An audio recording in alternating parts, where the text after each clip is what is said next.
À qui appartient? Je vais poser une question et j'aimerais qu'on me réponde aussi quand même. Amen. Lorsque, quelqu'un tient le micro, il y a un micro, que les gens vont répondre dans l'assemblée. Il y a un micro là-même. Lorsque nous venions sur la terre, est-ce qu'on est venu avec un seul bien ou bien de l'argent? On est venu avec un bien ou bien de l'argent? Nous sommes venus nus et nous allons retourner nus. Très bien. Tout appartient à Jésus-Christ. Amen. Merci. Merci le frère. Alors, il dit que nous sommes venus nus et nous retournerons nus. C'est pas ce que Dieu a dit. Après avoir créé Adam et Ève, il dit, tu es poussière et tu retourneras la poussière. Amen. Quand un bébé vient au monde là, il vient avec l'argent dans sa main. Hein? Il vient avec les vêtements, il sort dans le ventre les vêtements. Avec villa, voiture, tout ça, il sort avec ça avec eux.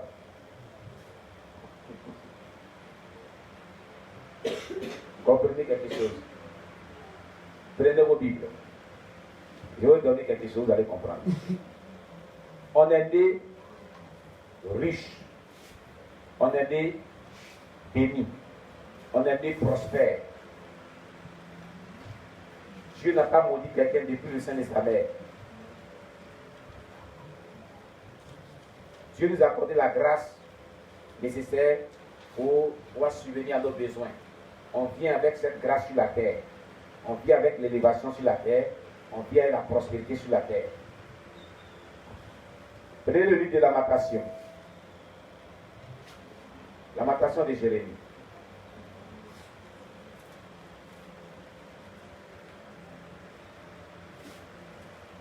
Après le livre de Jérémie, vient le livre de Lamentation. Lamentation chapitre 5.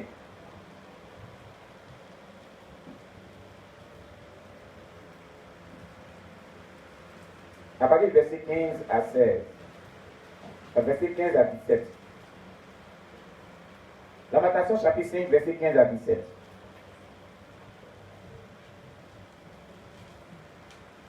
Alléluia. Alors, j'ai fait la lecture. Lamentation chapitre 5, verset 15 à 17. Vous êtes à la page? Est-ce que vous êtes à la page?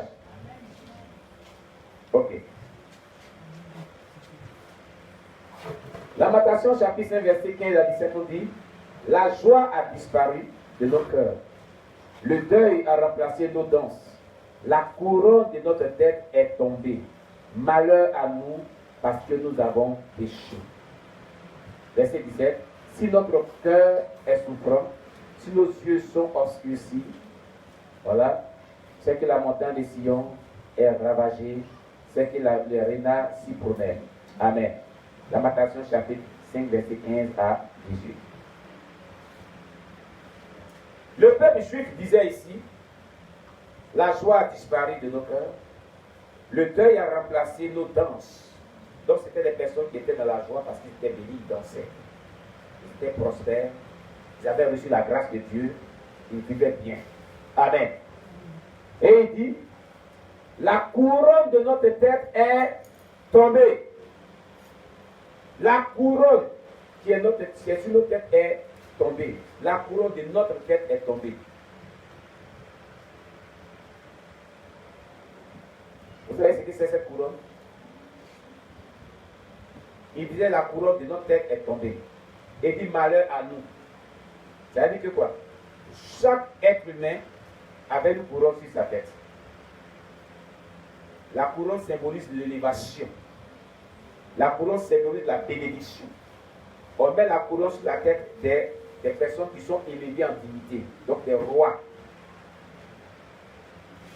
Le Seigneur, le jour que j'étudiais ce texte, le Seigneur m'a révélé que lorsqu'on est sur la terre, on vient avec une couronne sur la tête. Quand un bébé naît, un être humain naît sur la terre, il vient sur la terre avec une couronne sur la tête. C'est cette couronne-là que les satanistes voient Et ils disent que voici son étoile brille.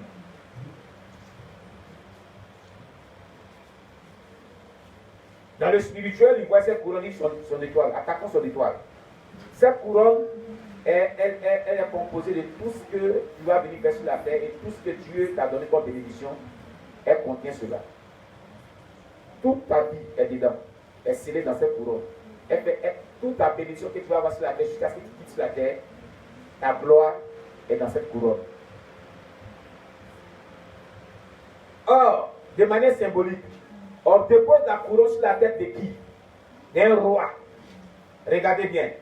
Voilà pourquoi lorsqu'un enfant naît, un bébé est né, il vit comme un roi. Parce que cette couronne est encore sur la tête. On est à ses petits soins. Il suffit qu'il crie, on doit le prendre. Bébé, il ne faut pas pleurer. Tout ce qu'il a besoin, on pourvoit cela. Écoutez, le roi, ou le président, ou le préfet, il paye quelque chose. Hein? Il a tout à sa disposition. Le bébé est comme un roi. Parce qu'il y a une couronne sur sa tête quand il naît. Quand il vient sur la tête, il y a une couronne de royauté. Chaque personne a eu cette couronne. Je suis en train de vous donner une révélation détaillée dans la parole de Dieu. Dieu ne nous a pas maudits. Dieu nous a bénis. On est venu à la bénédiction, la grâce de Dieu, l'élévation sur la terre. Et on doit être élevé en temps normal. Est-ce que quelqu'un m'écoute? Dieu nous a élevés, il nous a accordé la bénédiction, on est venu à cette bénédiction sur la terre. Mais quelqu'un va dire, mais pourquoi nous sommes dans la souffrance? Nous étions déjà prospères depuis le sein de notre mère. Alléluia. Parce que nous sommes descendants d'Israël. Nous sommes descendants d'Abraham. Et Dieu a promis dans son alliance avec ses patriarches là que celui qui maudit, ses patriarches là sera maudit. Celui qui les bénit sera béni.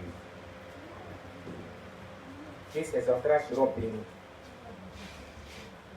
Donc on naît avec cette couronne qui est le symbole de l'élévation. C'est pourquoi quand les bébés, les gens sont à nos soins comme un roi, comme un président. On n'est rien. On est comme un président, on est comme un roi. On est tout le temps à notre soin. On nous nettoie, même on nous lave. Le président ne le lave pas, mais nous on nous lave quand les bébés. Et qui va dire, mais c'est facile, les bébés, mais est-ce qu'il peut se laver? Amen. On est à nos petits soins.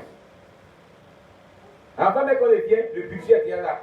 Donc on fait le trousseau déjà, ça nous a pris. Dieu a déjà tout prévu. Et nous a donné tout. Même une famille là pauvre, comment, quand un bébé naît là, il y a le symbole de l'élévation sur lui. C'est ce qui fait qu'il a tout à sa disposition, tous les cadeaux viennent, tout vient. C'est à cause de la couronne qui est sur sa tête. On est né prospère. C'est pourquoi, si vous avez la version que j'ai, Louis II, ancien Louis II non révisé, vous allez prendre Ésaïe 54, verset 13. C'est pourquoi, voilà ce qu'Ésaïe va dire dans le passé. Ésaïe 54.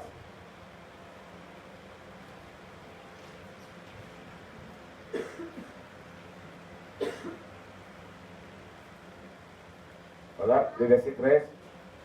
Il est dit dans ma version, tous tes fils seront disciples de l'Éternel, et grande sera la prospérité de tes fils. Regardez la dernière phrase. Ésaïe prophétise dans le futur. Il parle au peuple israélien. Il dit, tous tes fils seront disciples de l'Éternel. Et puis quoi?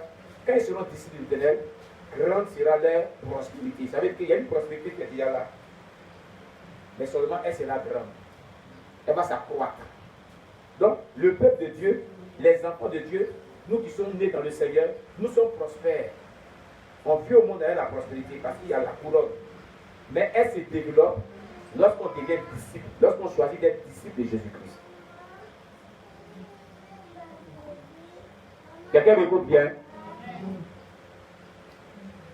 Quelqu'un t'écoute bien?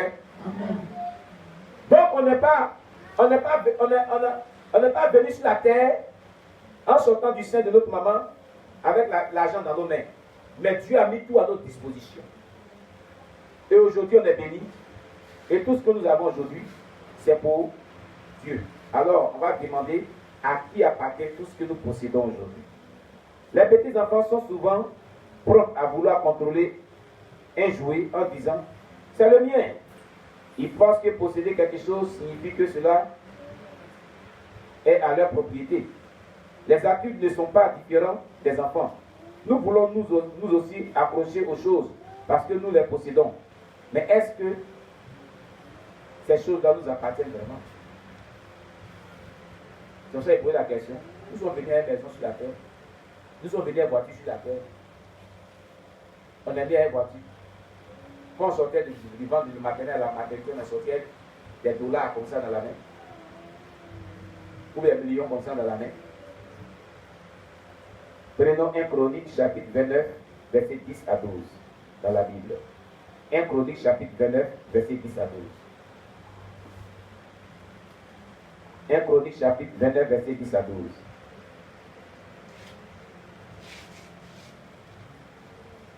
Nous prenons le livre de 1 Chronique chapitre 29, verset 10 à 12.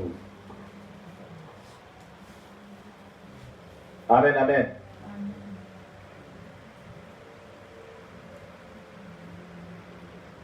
Alléluia. Est-ce que vous êtes à la page? Je fais donc la lecture. À toi, Éternel, la grandeur, la force et la magnificence, l'éternité et la gloire, car tout ce qui est au ciel et sur la terre t'appartient.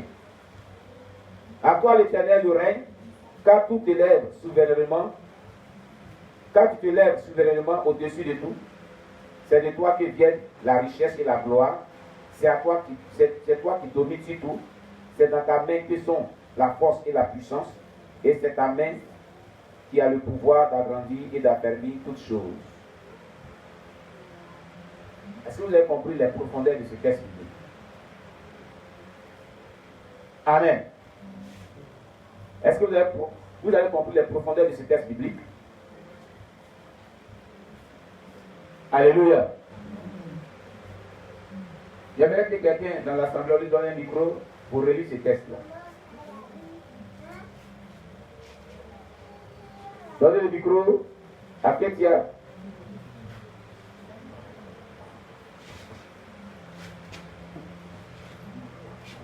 Oui, Ketia, fais la lecture. Je lis la parole de Dieu. 1 Chronique 29, verset 10 à 12. Oui. David bénit l'Éternel en présence de toute l'assemblée. Il dit, béni sois-tu, l'Éternel en éternel, éternité en éternité. L'Éternel, Dieu de nos pères Israël. À toi l'Éternel, la grandeur, la force et la magnificence, l'éternité et de la gloire, car tout ce qui est aux cieux et sur la terre t'appartient. À toi l'Éternel, le règne, car tu t'élèves souverainement au-dessus de tout. C'est de toi que viennent la richesse et la gloire. C'est toi qui domines sur tout. C'est dans la main que sont la force et la puissance. Et c'est ta main qui a le pouvoir d'agrandir et d'affermir toutes choses. Amen. Dieu te bénisse. On a un problème de connexion. Bien aimé. Dieu merci, la connexion est venue. Le réseau balance ce matin. Amen. Voilà.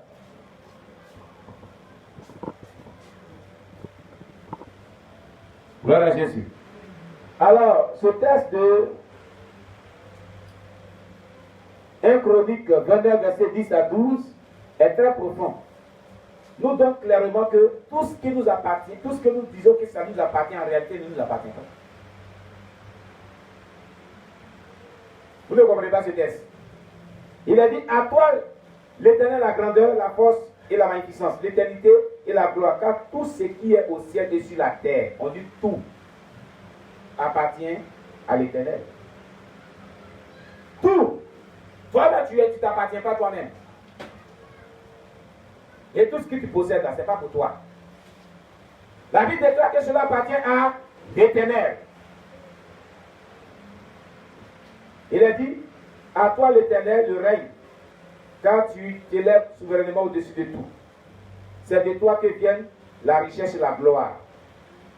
Les gens qui sont riches, ils se glorifient. Mais Dieu dit, c'est de lui que vient tout cela. Alléluia. La richesse et la gloire viennent de Dieu. C'est toi qui donnes, c'est toi qui domines sur tout. Les gens dominent sur les gens. Mais sachez que c'est Dieu qui domine sur tout, en temps normal. C'est Dieu qui domine sur tout. La domination là appartient à l'Éternel. Amen. C'est dans ta main que sont la force et la puissance. Les gens veulent chercher la puissance pour être des hommes puissants. Ils font des rituels, des sacrifices humains. Ils font des rituels pour être des hommes puissants sur la terre. Alléluia. Mais la véritable puissance vient de Dieu.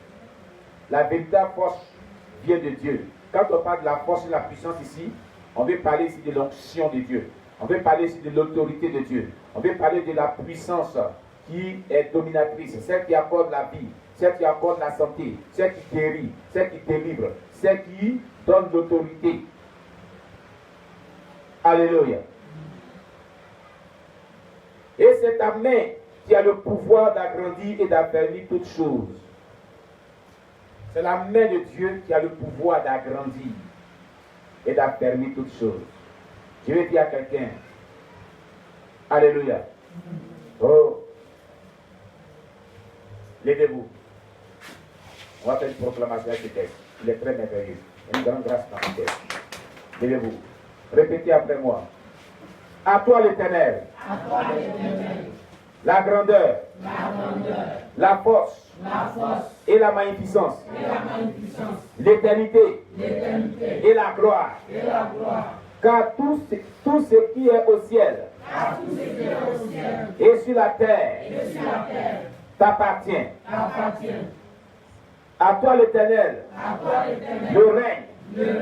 Car tu te lèves. Souverainement. Au-dessus de tout. C'est de toi que viennent la richesse et la gloire. C'est à toi. C'est toi qui domines. Surtout, c'est dans ta main que sont la force et la puissance. Et c'est dans ta main. Et c'est ta main qui a le pouvoir d'agrandir et d'affermir. Seigneur Jésus. La Bible déclare que c'est toi qui as agrandi et c'est toi qui as permis. Agrandi notre foi. Affermi notre foi. Au nom de Jésus. Agrandi l'élévation. Et affermi l'élévation que tu m'as accordée. Au nom de Jésus. Seigneur Jésus, il a dit c'est de toi que viennent la richesse et la gloire. N'as-tu pas dit dans ta parole, selon le livre de Jean, chapitre 14, verset 13 à 14, que tout ce que vous demanderez à mon nom, je le ferai pour que le Père soit glorifié dans le Fils. Je te demande de m'accorder la richesse et la gloire au nom de Jésus-Christ. Il est déclaré que c'est toi qui donnes la force et la puissance. Que ta main, c'est de ta main que sont la force et la puissance.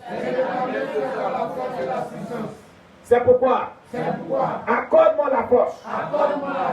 Accorde-moi la puissance qui symbolise l'onction divine, la plénitude de la gloire de Dieu, de la grâce de Dieu qui émane de ton trône. Remplis-moi de ta force et de ta puissance, afin que je sois un chrétien qui est rempli de ta force, qui est rempli de ta puissance et qui marche dans la victoire et qui œuvre pour toi au nom de Jésus. On acclame le Seigneur Jésus. Veuillez vous asseoir. Vous pouvez utiliser ce passage biblique. C'est un passage biblique, quand tu le proclames, tu reçois de Dieu l'onction, tu reçois de Dieu toutes choses. Tu peux te baser sur ce passage biblique et demander à Dieu d'opérer un miracle quelconque dans ta vie, il va te l'accorder. Parce qu'il dit c'est à lui qu'appartient toutes choses. Vous avez vu comment je l'ai proclamé. Tu peux te baser sur ce passage biblique pour demander l'onction divine, la puissance pour triompher de tes ennemis. En t'appuyant sur Jean chapitre 14, verset 13 à 14. Et tu lui dis, comme on vient de le dire, c'est à toi la force et la puissance. Donne-moi la force et la puissance pour vaincre mes adversités, les démons. Alléluia. Donne-moi la force et la puissance pour dominer sur les yeux des ténèbres. Alléluia. Donne-moi la puissance et la force pour œuvrer pour toi dans la vérité. Alléluia. Avec l'onction divine. Alléluia. Donne-moi la puissance et la force pour sortir victorieux dans ce combat spirituel dans lequel je suis engagé au nom de Jésus. Il a dit que c'est de toi, c'est de ta main, et c'est de toi que vient la richesse et la gloire. Alors donne-moi la richesse et la gloire. Je ne m'adresse pas à un féticheur, ni un féticheur, un marabout. À ceux d'autres font des rituels, ils ne m'adressent pas à Satan. Ils font des rituels sataniques pour avoir de la richesse et la gloire. Mais c'est à toi qu'appartient la richesse et la gloire. Donc je me tourne vers toi, Seigneur. Donne-moi la richesse et la gloire. Donne-moi aussi ma part au nom de Jésus. Car je suis un héritier. Je suis ton enfant. Amen, amen. Voilà comment vous devez utiliser ce passage biblique. Alors, donc comme on disait tantôt, à qui appartiennent ces choses? Tout ce que nous avons, nous venons de comprendre que dans ce texte car tout ce qui est dans le ciel et sur la terre appartient à l'Éternel. Nous-mêmes, nous ne nous appartenons pas. À plus forte raison, tout ce que nous possédons comme bien, richesse, gloire, prospérité, provient de l'Éternel. On est souvent égaré, ma maison, ma propriété. Nous sommes des intendants pour gérer ces choses. Parce que nous sommes des passages sur la terre. En réalité, on n'est pas propriétaire véritable de cela. Dieu nous les a confiés pour les gérer, pour son œuvre, et pour être libéral, pour soutenir aussi les autres qui sont dans le besoin. Voilà l'objectif pour lequel Dieu nous bénit. Voilà l'objectif pour lequel Dieu nous accorde tout ce que nous possédons aujourd'hui. C'est pour que cela contribue à aider aussi les autres et aussi permettre que nous puissions vraiment subvenir à nos besoins et aussi permettre pour que cela permette, disons, à soutenir l'œuvre de Dieu aussi. Voilà l'objectif pour lequel Dieu nous bénit. Mais si tu possèdes des biens, si tu possèdes la bénédiction, la richesse, la gloire, le peu que tu possèdes, tu n'arrives pas à le partager, Dieu ne te donnera pas encore plus. Amen, amen.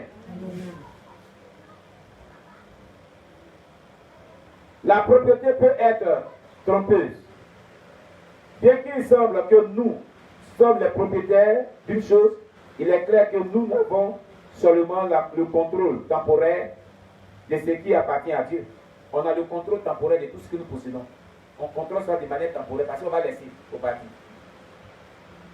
Les plus grandes richesses, Mobutu, Seseko, Joana, Makaza. Et Mobutu Seseko, il est de quel Congo? Il était de quel Congo? RDC. C'est ça, non? C'est ça. Lucrèce, il est de RDC, non? Lucrèce.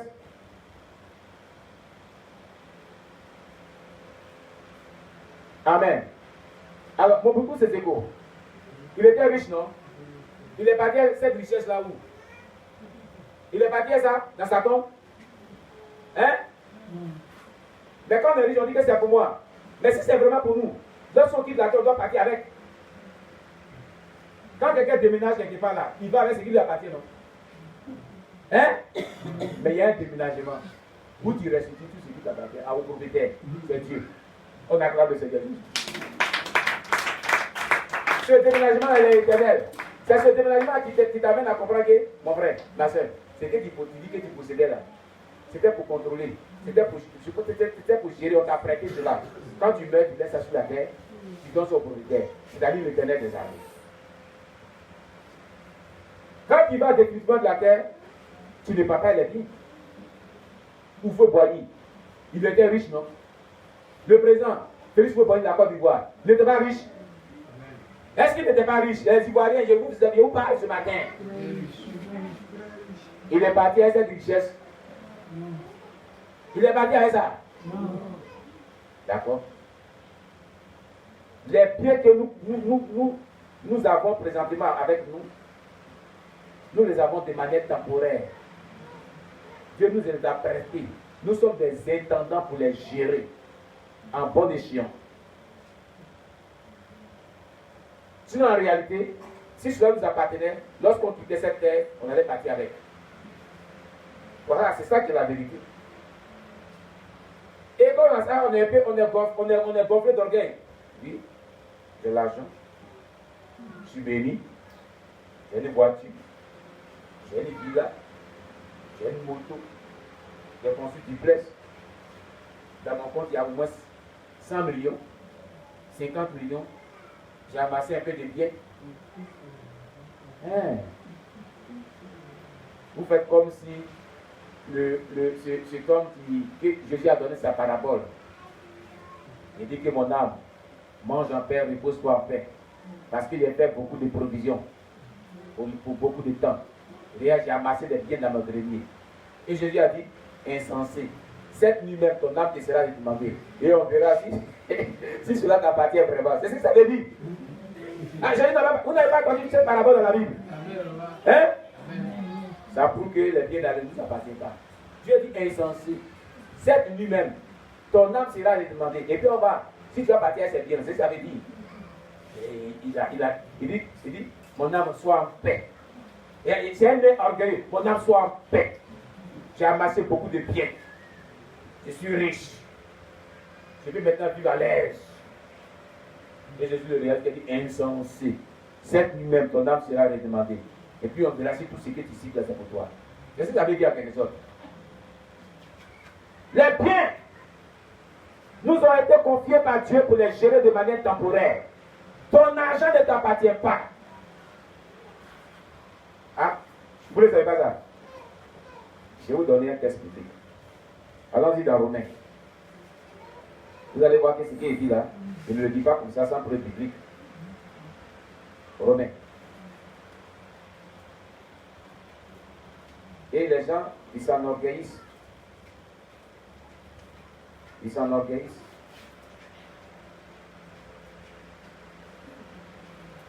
Amen.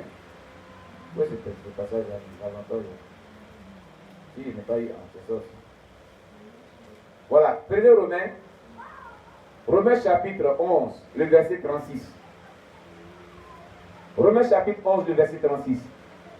Et je vais demander à la sœur Makeda de nous faire la lecture. Makeda, tu peux nous faire la lecture de Romains chapitre 11, verset 36. Par lui, pour lui que sont toutes choses. À lui la gloire dans tous les siècles. Amen. Reprends très bien. Reprends la lecture. C'est de lui, par lui et pour lui que sont toutes choses. À lui la gloire dans tous les siècles. Amen. Amen. Vous avez vu? La Bible dit ici que c'est de lui, par lui et pour lui que sont toutes choses. À lui la gloire dans tous les siècles. Amen. C'est de lui que provient tout ce que tu as. C'est de lui. La richesse, la gloire, le souffle de vie, les vêtements que tu portes, l'argent que tu as, la maison que tu dis que tu as construite là, c'est de lui que provient cela. Les enfants que tu as là, C'est de lui que c'est lui qui t'a donné tout ça. C'est de lui que provient toute chose. Il a dit, par lui. C'est par le Seigneur que tu as eu tout cela. Ce n'est pas par le diable. C'est par son esprit. C'est par sa grâce. Donc c'est par lui que tu as eu tout cela. Maintenant, la dernière chose, ça doit être pour lui. Et c'est pour lui. Voilà le but pour lequel nous avons toutes ces bénédictions-là. C'est pour Dieu, c'est pour son œuvre. C'est pour œuvrer pour le Seigneur avec. Voilà le but pour lequel Dieu nous bénit. Est-ce que quelqu'un me comprend bien? C'est pour lui. Il a dit, c'est de lui. C'est par lui. Et pour lui. Sont toutes choses. Quand on dit pour lui, sont toutes choses, ça veut dire quoi? Tout ce que tu as là, c'est pour sa gloire. C'est pour que cela serve à l'avancement de son œuvre. C'est pour que cela serve à ce que les âmes soient gagnées. C'est pour que cela serve à ce que l'œuvre de Dieu soit vraiment soutenu. C'est pour que cela serve à ce que vraiment tu puisses contribuer à soutenir ton frère, ta soeur qui est dans le besoin, les nécessités. On n'a jamais compris ces choses. Quand on est béni, on pense que c'est pour nous. Et on est peindre. Et peindre, les chrétiens peindre. Maranatha! Les chrétiens n'aiment pas qu'on prenne ce message-là. Hein. Il y a des gens qui disent que et parce que la qu'est-ce que les gens me disent là? Donc je me dis que tout ce que j'ai là, c'est pas pour moi. On acclame le Seigneur Jésus, on s'assoit. Voilà pourquoi un jour Jésus-Christ était en train de marcher et un jeune riche l'approchait. Il lui a dit, Maître, que me faut-il faire pour avoir le royaume, pour rentrer dans le royaume des cieux? Il lui a dit, bon maître, voilà, il lui a dit, bon maître, que me faut-il faire pour hériter le royaume des cieux? Il dit, pourquoi m'appelles-tu bon? Je ne suis pas bon, c'est Dieu ce qui est bon.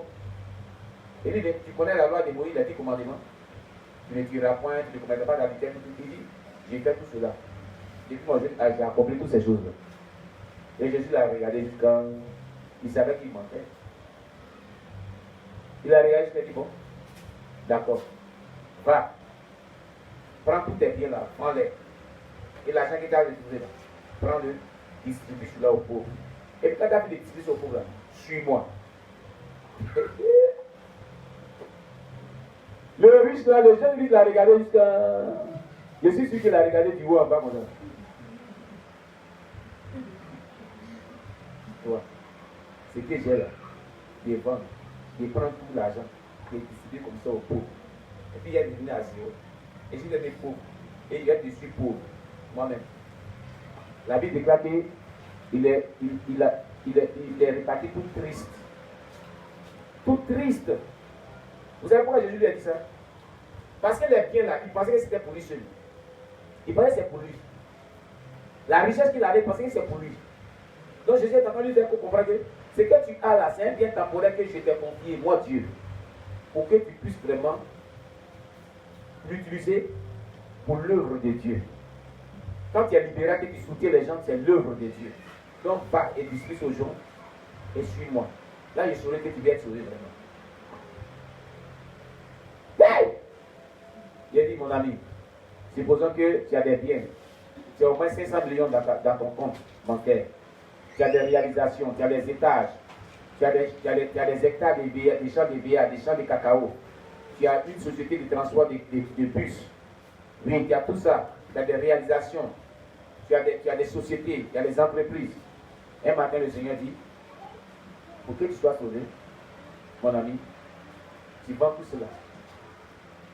Et le total de la somme que tu as trouvée, et tu vis ton compte bancaire, et le total de la somme que tu as trouvée, tu fais une conférence de presse. Tu fais une conférence de presse, tu appelles France 24, CNN, toutes les chaînes, et tu dis que tous les pauvres de la terre, venez à moi. Je vais vous donner tout ce que je possède. Et tu dis à chacun. Et quand tu finis de faire ça, maintenant, suis-moi, là, tu seras sauvé. Hein. Tu vas le faire.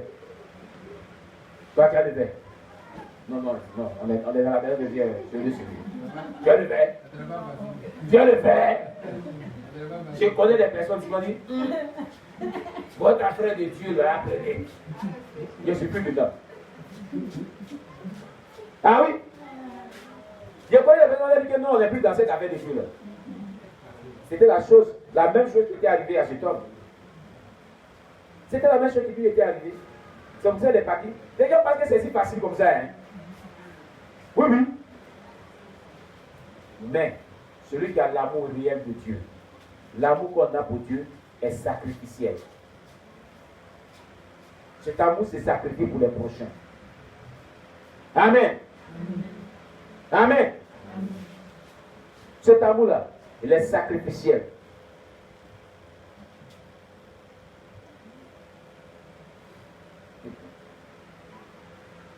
Et quand on donne pour l'œuvre de Dieu, quand on est généreux, on bâtit notre maison au ciel. On bâtit notre demeure dans le ciel. Quand on donne, on est fidèle dans les dîmes, dans les offrandes, dans les dons. On soutient les pauvres, les démunis, les marginaux de la société. Et puis, on évangélise ou on sert Dieu d'une manière ou d'une autre dans la maison de Dieu. Cela sont des matériaux pour préparer notre demeure, pour bâtir notre demeure dans le royaume des cieux. Je vous conseille, vous qui nous suivez sur notre chaîne, d'écouter le témoignage de Déborah de San Pedro, la prophétesse Déborah, sur notre chaîne YouTube. Elle parle de cela. Amen. Il y a encore beaucoup de personnes qui ont expérimenté le ciel et l'enfer sur notre chaîne YouTube qui parlent de cela. La maman Sié, elle parle de cela. Quand c'est tout comme ça maintenant, le diable doit nous mettre de manière toute lâcheté. Attendez. Écoutez.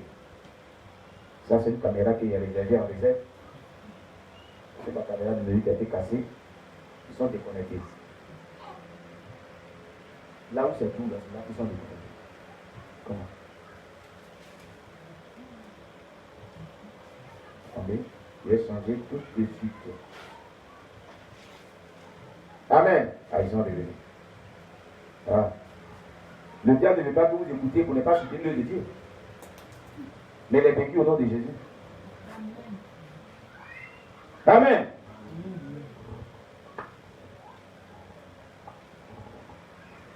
Gloire à Jésus. Alors, sachez-le.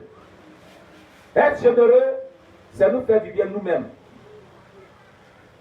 Mais les biens que nous avons ne nous appartiennent pas. Ça doit contribuer à l'avancement de l'œuvre de Dieu. Donc je disais un jour que il y avait un homme de Dieu qui était venu à Daniwa ici. Il était venu prêcher, c'était un prophète. Il était venu prêcher une cellule de prière. Moi j'étais arrivé à Daniwa il n'y avait pas longtemps. Et il y a un ami qui s'appelle Jean-Noël. Il m'a dit, bon, homme de Dieu, j'ai dit oui, accompagne-moi à une cellule de prière. Il dit, ah bon? Il dit oui. Accompagne-moi à aller assister à une cellule de prière. Et quand on allait au nouveau quartier, la cellule de prière s'est déroulée dans une villa. Cet homme de Dieu venait de San Pedro. C'était un prophète. Il prêchait et il a rendu cette histoire-là comme témoignage. Il dit, il y a un homme de Dieu, un pasteur qui était laïque. Le pasteur laïque, c'est-à-dire il travaille et puis c'est Dieu. Il avait l'argent, il avait des biens. Et quand il disait dans son église, dans la communauté qu'il dirigeait, qu'il venait donner, on va soutenir l'œuvre de Dieu. Les chrétiens, il y avait des fonctionnaires, il y avait des personnes qui avaient des moyens, mais qui ne soutenaient pas l'œuvre de Dieu. Les gens ne payaient pas les dîmes, les gens ne payaient pas les offrandes. Quand il cotisait pour faire du croisade, personne ne donne. Lui-même toujours prend son argent qu'il fait. Un jour, il s'est levé. Il ne sait pas quelle inspiration. Peut-être que c'est Dieu. Un dimanche, il dit, bon, quand on dit qu'il y a cotisation, personne ne cotise. Quand on dit dîme, personne ne paie dîme. Quand on dit offrande, c'est à peine qu'il vous donne. À partir d'aujourd'hui, il n'y a plus d'offrande, il n'y a plus de cotisation, il n'y a plus de dîme dans cette église. Et puis il y a celui qui dit, bon débarras. Mais quelqu'un dit, hey, Dieu qui t'a exaucé. Quel Dieu qui t'a exaucé? Le diable. Alléluia. Mais quelqu'un dit, hey, il nous a sauvés d'elle. Quand il y a l'argent, tu vas en dormir encore. Tu vas en dormir encore. D'accord. Et il y a une dame qui était, c'était une femme d'affaires avec de l'argent. Mais elle ne donnait pas, elle était pingre. Et tous les ont dit, merci. il nous est délivré. Enfin, il fallait cette déclaration. Et on est libre de notre esprit. On vient maintenant en paix.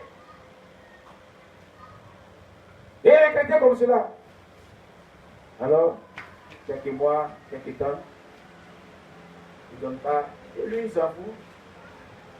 Occupe la lune et prend. Quand il met dans son palais, il donne une âme seul. Il donne sa vie seul. Et ils sont là. Il dit, de toute façon, il dit, vous pouvez en donner, non, on ne donne pas. Si tu veux pas, vous faites passer. Et quand c'est comme ça, c'est une malédiction. Et voilà qu'il y a une dame au milieu du peuple qui est tombée gravement malade. Et puis, elle agonisait. Et on a appelé le pasteur. Il est parti pour prier cette dame, pour cette femme-là. Elle était avec son mari l'a appelé. Il dit, ah papa, il faut venir parce que maman, elle est en train de mourir. Hein. Il a envoyé un groupe de prière. Il dit qu'il comprit lui-même pour le soutenir. Ils ont commencé à prier pour cette maman, prier pour cette maman, prier pour cette maman. Et la maman est morte dans sa main. Il dit quoi? Je vais être en train de prier pour quelqu'un que la personne met dans ma main, Seigneur. Je refuse cela. Et qu'est-ce qu'on va dire? On dit, c'est moi qui l'a vie. Non. C'est là. Elle doit ressusciter. Sinon, je ne suis plus ton serviteur. Il a prié avec audace. Continuez. Les gens disent, ah, le mari dit, ah papa, mais c'est pas toi qui l'as tué, c'est bon. Il dit, je refuse. On va l'amener à la mort. Elle est morte depuis la maladie. Il est sûr, depuis 5 ans du temps, il prie son nom. Il n'arrête pas de prier. Dieu doit opérer, il arrive à ressusciter. Et le monsieur dit, ah, papa, pardon, j'ai annoncé ça à ses parents tout à l'heure. C'est pas toi. Hein? Elle est décédée, on va la mettre à la mort. Il dit, je refuse. Le groupe de prière dit, ah, papa, pardon, c'est bon. Il dit, je refuse. Il a continué à prier. Il a continué à prier. Il a continué à prier. Oh, pendant toutes ces heures du temps, la dame, quand elle est morte, elle dit, il y a eu 2 anges, plus le Seigneur, qui sont venus la prendre. Ils l'ont fait monter au ciel. Et lui, on dit que vous, c'est à vous qui refusez de faire des offrandes. C'est à vous qui refusez de payer les dîmes. C'est à vous qu'on dit que cotisation, vous ne donnez rien pour l'avancement de l'œuvre de Dieu, pour soutenir l'œuvre de Dieu. Quand on dit à croissance, vous ne contribuez même pas aussi. Et puis, le jour que le pasteur annonçait cela, vous avez dit, bon débarras. Regarde ça, regarde sur l'écran là. Quand vous étiez en train de dire ça dans vos cœurs, voilà. Et puis elle a dit tout ça, les pensées des gens. Elle dit, hein, c'est comme ça le ciel. Il dit, oui, c'est ce là ici. Rien n'est caché. C'est que vous pensez qu'on prêche là. Tout sort ici. Donc je suis en train de prêcher. Si tu as une mauvaise pensée, tout sort là-bas. Amen. Et c'est comme cela. Il dit, bon, alors tu vas voir. Quand on soutient le Dieu, c'est que cela fait. Et quand on ne soutient pas le Dieu, c'est que cela fait. Il a pris par la main. Suis-moi. Elle dit qu'il y avait différents quartiers. Mais le quartier le plus glorieux est au centre du paradis. Ce quartier-là, tout est en or. Les maisons sont en or. La rue est en or. Tout ce qui est dans les maisons en or. Le lit est en or. Et la gloire de Dieu lui purifie là-bas. La lumière qui est là-bas, ce n'est pas la lumière ici, c'est pas en poule. Amen. Donc ils sont arrivés d'abord à un quartier qui était en cristal. En cristal. Et le Seigneur lui dit que, tu vois, quand on donne, et cela contribue à l'œuvre de Dieu qu'on évangélise, voilà. Il y a certaines personnes, les maisons, qui sont en train de construire les maisons en cristal. Tu vois, les gens, les gens de construire, non. C'est que la personne est en train de donner, de faire des offrandes avec bon cœur. Ou bien il soutient quelqu'un qui est dans le besoin avec bon cœur. Même les indigents, les peuples, il les soutient avec bon cœur. Donc il est en train de construire ta maison. Et elle dit, mais il y a ma maison ici. Il dit, suis-moi seulement. Viens te montrer où se trouve ton quartier. Ils ont dépassé. Ils ont vu un quartier en argent. Tout ce qui est pierre précieuse là, il y a son quartier. Et ils sont arrivés là où c'était l'or. Elle dit, mais c'est pas possible. Elle dit, quand tu marches sur l'or là, hein, les rues sont en or, tu marches là, tu te vois dedans, quand tu te mis, c'est propre, c'est pur. Et vraiment, tu n'as même pas envie de quitter le lieu là. Et puis les maisons, les gratte-ciel en or, les duplex en or. Et Dieu lui disait que, voilà, ton pasteur là, tu vas payer en or aussi. Voilà sa duplex qui construit en or. Il dit, mais pourquoi vous pouvez en ordre? Il dit, mais lui seul, il paie, il dit, il fait offrande, vous le regardez, vous dites, bon, voilà, c'est ça qui est là. Elle dit, ah bon? Donc, on peut trouver pour moi, non, attends, suis-moi, on va trouver ton quartier. Ils ont dépassé. Ils sont partis. Ils dépassent. Ils dépassent les quartiers, ils dépassent les quartiers, ils dépassent les quartiers, des maisons qui sont bien construites, d'autres sont en construction, d'autres ne sont pas en construction. Arrivé devant, ils voient un quartier, il y a des anges qui sont là, ils sont en train de délimiter un terrain. Il y a d'autres qui dorment sur le terrain. Et puis ils demandent, pourquoi les anges ils dorment ici sur le terrain? Ils ne travaillent pas pour construire les maisons des gens. Et il dit, quand vous ne donnez rien là, ils dorment sur vos terrains. Donc, je vais te montrer. Allons. Il y en a, ils ont déjà donné, puis ils ont payé les terrains. Mais vous-même, vous n'avez même pas les terrains. Parce que vous ne les donnez même pas.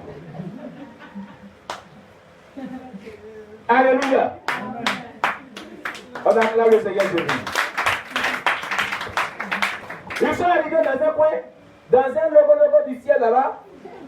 Et puis il a dit, mais on va où? Il n'y a plus quelqu'un ici, il n'y a plus d'ange ici. On va où? Il voit seulement des fleurs seulement. Il dit oui, c'est des fleurs, ça t'attend. Le jour que tu as donné là, hein, ils vont payer ton terrain. Ils vont faire tes papiers ici pour payer ton terrain. Donc, vous n'avez encore rien donné, vous n'avez pas rien donné là. Il y a tous ces frères qui sont là. C'est pour vous, vous n'avez encore rien donné. Elle a commencé à pleurer. Pleurer. Elle était là, elle attend matériaux. Et puis elle attend, c'est pour payer son terrain. La personne vient de commencer à donner. Elle attend, oui, monter les murs. Elle attend tous ces voix-là. Elle dit, pourquoi non? C'est quand quelqu'un donne. C'est la première fois qu'il donne, on perd son terrain. Quelqu'un lui donne, on délimite son terrain. Quelqu'un lui donne, on fait les fondations. Un peu. Et puis, elle a commencé à pleurer. Je lui ai dit que tu as venu. Elle dit non, je ne viens pas ici, elle fait ma bonne. Il dit, mais tu n'as pas de maison, tu as dormi. Ici, on ne dort pas dans la rue. Ici, on ne dort pas dans le salon de quelqu'un. Ici, là, chacun a sa maison. Tu ne restes pas ici. Ici, là, tu dois pour telle maison. Qui dit devant moi? Elle dit, tu vas redresser, je ne te récupère pas. Tu vas redresser, je ne te récupère pas. Elle est réveillée comme ça. Elle est réveillée, elle a commencé à pleurer. Pasteur, pardon. Le pasteur dit ne pleure pas. Je suis dans la joie. Oh, Dieu te plaît, miracle. Elle est ressuscitée. Je suis dans la joie. Ne pleure pas. Alléluia, ma fille ne pleure pas. Alléluia, ma fille ne pleure pas. Elle pleure seulement. Elle est inconsolable. Elle pleure. Son mari ne peut pas lui faire de pied. Le pasteur dit, il ne faut pas t'applaudir, ma fille. Pourquoi tu pleures? On est content qu'elle est revenue à la vie. Oh Dieu, merci. Gloire à Dieu. Elle dit, oui, pasteur, pardon. Elle dit, pasteur, pardon. Faut demander pardon à Dieu pour nous. Non, aujourd'hui c'est un jour de joie qu'elle est ressuscitée. Ne pleure plus ma fille.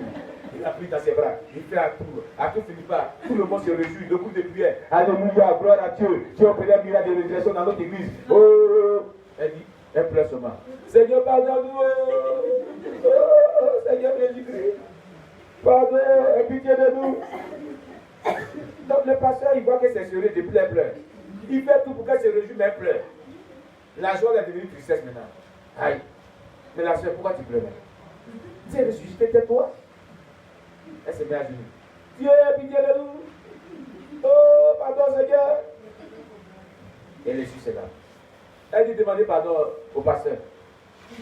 On croyait que nous faisions du bien. Mais on est maudit, on n'a même pas de maison ciel. Et tout ce qu'il vient de relater, elle a commencé à relater à tout le monde. La joie est devenue de pleurer, ils ont commencé à pleurer.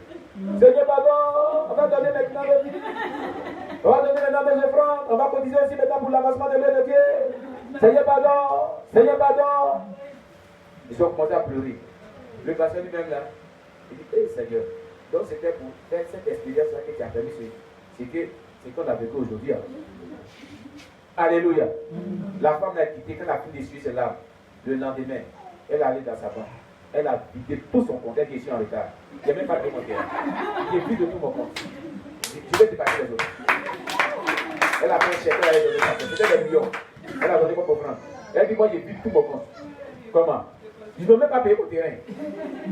Ils vont payer mon terrain, ils vont commencer à construire, ils vont faire une fondation même. Ils vont arriver au milieu. J'ai vu tout mon compte.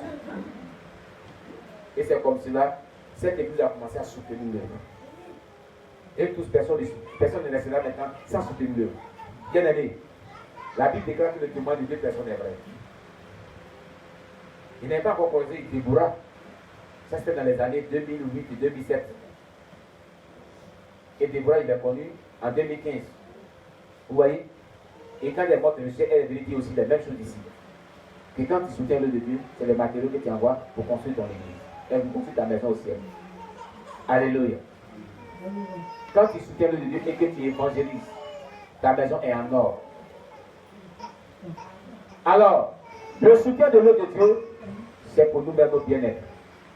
Bien-aimés, ces biens-là ne nous appartiennent pas. Ces biens appartiennent à l'Éternel. Alléluia. Jésus raconte dans une de ses paraboles l'histoire d'un homme riche qui avait accumulé beaucoup de choses dans ses greniers. Amen. C'est ce que je vous avais dit tantôt. Nous allons prendre Luc chapitre 12, verset 16 à 21. Luc chapitre 12, verset 16 à 21. Le livre de Luc, chapitre 12, verset 16 à 21.